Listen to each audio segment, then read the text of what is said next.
Today, I'm about to share a story, a tale born on a bitter winter morning when hope seemed like a distant memory. Imagine a man, burdened by life's hardships, shivering alone on a desolate sidewalk, his spirit nearly crushed by the cold.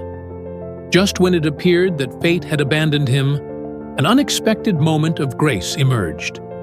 In that fleeting instant, Michelle Obama's presence graced the scene, not amid flashing cameras, but with a quiet kindness that defied all expectations. Her warm smile, like a beacon in the dark, reignited hope where despair had taken hold. This was no ordinary encounter. It transformed one life and sent ripples of change throughout an entire nation. Are you ready to witness how one act of compassion can alter destiny and reveal the true power of hope? On a cold winter day, a homeless man sat alone on the sidewalk, shivering under his worn-out coat. But it wasn't just the biting wind that chilled him.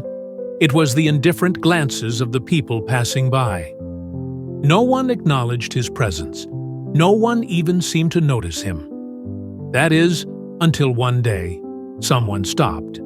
And that person was none other than Michelle Obama. James Carter had once been a man with a home, a career, and a sense of purpose. A skilled carpenter, he had spent years perfecting his craft, creating furniture with his hands, turning raw wood into something meaningful and lasting. He had built tables where families would gather, chairs where people would sit and tell their stories, and doors that would open into new beginnings. But life has a way of unraveling even the most carefully constructed plans. The fire started in the middle of the night, a faulty wire sparking against dry wood. By the time James woke up to the smell of smoke, it was already too late. His workshop, his life's work, was engulfed in flames. He tried to salvage what he could, but when the fire department finally managed to put it out, all that remained were charred remnants of a dream. He filed an insurance claim, believing that he could rebuild, but due to an error in paperwork, his claim was denied.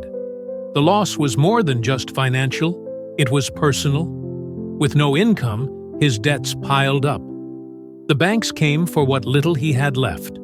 Rent payments were missed, bills went unpaid, and eventually he lost his home. His family, already struggling with their own challenges, couldn't support him. One by one, friends he had once leaned on disappeared, their concern turning into silence. At first, he stayed with acquaintances, crashing on couches, telling himself that he just needed a little time to get back on his feet. But as weeks turned into months, the invitations grew fewer, and eventually, he found himself with nowhere left to go. Living on the streets was never something he had imagined for himself. The first few nights were the hardest. Cold, unfamiliar, terrifying. He learned quickly that the world didn't slow down for people like him. The morning rush of people walking to work, sipping coffee, staring at their phones, never looking down, never acknowledging the figures hunched on the sidewalks. He had become invisible. That morning was no different. James sat in his usual spot, his back pressed against the rough brick wall of an old building. The cardboard sign in front of him had grown soft from the damp air, the ink slightly smudged from where his hands had gripped it too tightly. His stomach ached from hunger, but he had learned to ignore it, just as he had learned to ignore the stares of those who saw him as little more than an obstacle on the sidewalk. Then, a pair of polished black boots stopped in front of him. James hesitated before looking up. He had learned not to expect much from people who stopped. Sometimes they'd drop $1. Sometimes they'd offer him leftover food. Sometimes they'd just shake their heads and walk away. But when he lifted his gaze, his breath caught in his throat. Michelle Obama.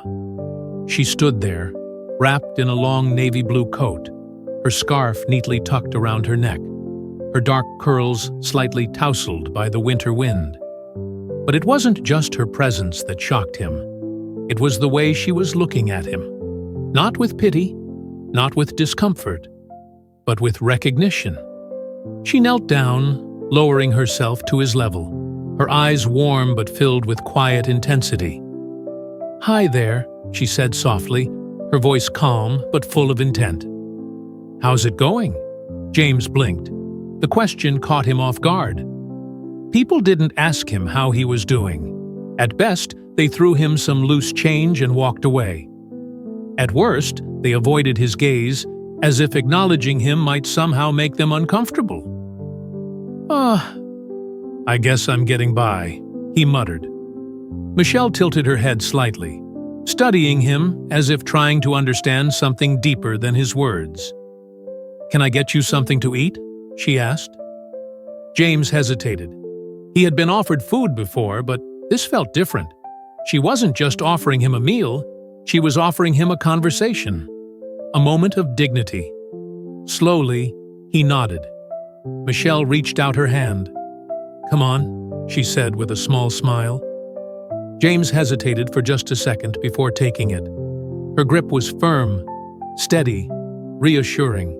The cafe was warm, the air thick with the smell of fresh coffee and toasted bread. As they stepped inside, heads turned. People recognized Michelle immediately, their whispers barely concealed. But she didn't seem to notice. Or if she did, she didn't care. She led James to a small table near the back, pulled out a chair, and gestured for him to sit. A waitress approached, looking slightly unsure. Michelle smiled at her, easing the tension in the air. "We'll take 2 hot meals, please," she said. A steaming bowl of chicken soup and a fresh sandwich were placed in front of James. He stared at the meal for a long moment, his hands trembling slightly as he reached for the spoon. The warmth spread through his fingertips, reminding him of a time when food wasn't a luxury, when he could sit at a table and eat without feeling the weight of the world pressing down on his shoulders. He took the first sip, and something inside him cracked. Michelle sat across from him, waiting. Then she spoke again. "Tell me your story." James hesitated. What was the point? His story was just one of thousands, lost in the noise of a city that never stopped moving. But the way she asked, the way she listened, made him want to answer. So he did. He told her everything, his workshop, the fire, the debt, the long, slow unraveling of everything he had worked for, the way people had turned away, the way he had become nothing more than a fixture on the sidewalk. Michelle listened, really listened, and when he finished, she leaned in slightly and said, "James, I want you to promise me something." He swallowed, his throat tight. "Today, I'm helping you," she continued, "but tomorrow, you're going to help yourself." James felt a lump rise in his throat. It had been so long since anyone had believed in him. His voice was barely above a whisper when he said, "I promise." A few days later, James was sitting in his usual spot, still trying to process what had happened. Was it just a fleeting moment of kindness? A conversation that would fade like so many others? Then, his phone buzzed. A message. "James, this is Michelle Obama. I want you to come to the Obama Foundation. We have an opportunity for you. Let's talk." His hands trembled as he read the words. This was real. This was happening. A week later, James stood in the halls of the Obama Foundation, not as a homeless man, not as a forgotten figure, but as someone with a second chance. He was given a place in a vocational training program, reconnecting him with his old craft. He found work, found purpose, found a life beyond the sidewalk.